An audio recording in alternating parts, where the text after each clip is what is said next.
Good morning, Bright Eyes. Here we are, still at Bird Spring Pass, packing up for the day. You can see my jumble of stuff as I organize to get ready to go 15 miles to Kelsey Valley Road, which, just like here, has no spring but has a cache.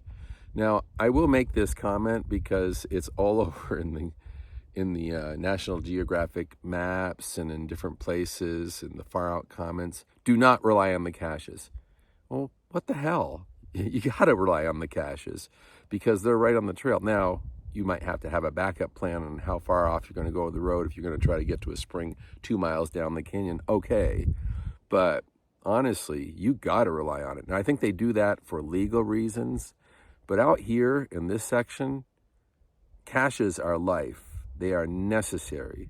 And so we really thank Devilfish and all the other trail angels that put out caches here in Oregon, wherever they are. You're doing amazing work for us that allows us to keep on hiking. So we really appreciate that. But yeah, it's kind of silly, the legal, I think, reasons for saying that you can't rely on caches. You really are going to rely on caches through this remote and driest section of the Pacific Crest Trail. Anyways, not too bad a day, 15 miles, so might as well just get packed up and get going.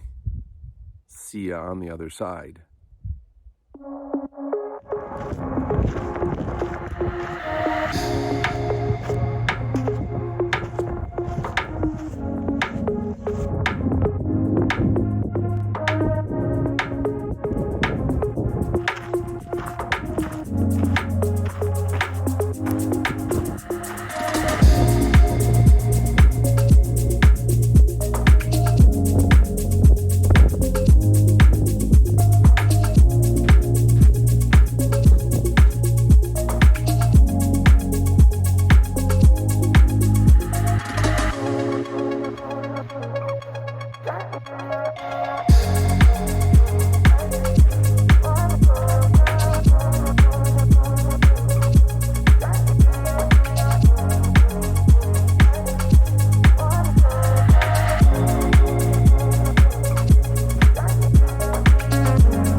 Hello, welcome to the end of the day.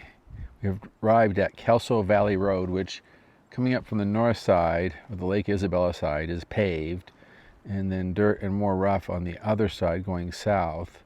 But it definitely sees traffic, and we are thankful for the traffic access because, of course, that is what makes possible the water cache. The water cache, critically located in this 50-mile stretch of no water along the Pacific Crest Trail, at least natural water. But it is quite a setup, I have to understand. And someone left a chair, which I have used a little bit just to sit and look at the view. But So critical to have that water. The caches for this section of the Pacific Crest Trail are life. Very essential. And we thank those volunteers working on those, like Devilfish. Thank you very much for doing that, because otherwise this journey would not be possible through here. We'd have to have people bring up water or something. It would be like day slack packing. And so very critical. But yeah, it was a kind of a boring section. Easier though, for sure. Only 15 miles today and not much elevation. But the problem was it was lower in nature, and therefore not many trees or forests, just like open sage brush land and so forth. Tomorrow that changes. We climb almost 2,000 feet right away, and then we'll be back in the mountains and the forest, dry still, but at least we'll be coming to the end of the natural dry water stretch. But still a challenge going forward. Tomorrow is the easiest day at a little bit under 14 miles, so that'll be good. But yeah, it was nice coming up from the bird spring, coming over and seeing the views, and kind of, knowing where the trail's going. I like that. It's always great to feel that sense of movement across the land from peak to peak as you look forward or look back.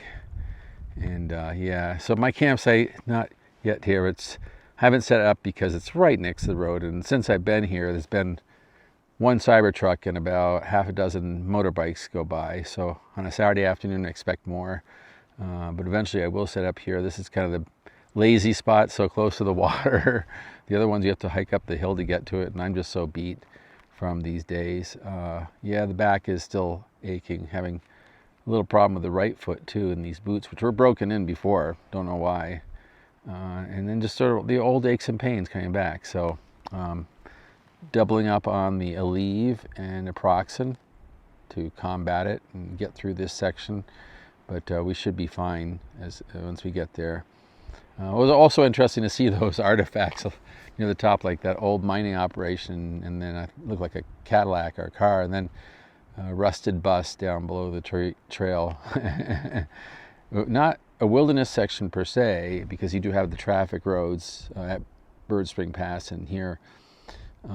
But it is kind of remote, so I want to tell you, just a neat section, but kind of a connecting, boring section between the Scotty and what I do tomorrow, the Piote Mountains. Oh well, you have to do what you have to do to get to Mexico. All right, well, hopefully you'll come along with me. Happy trails.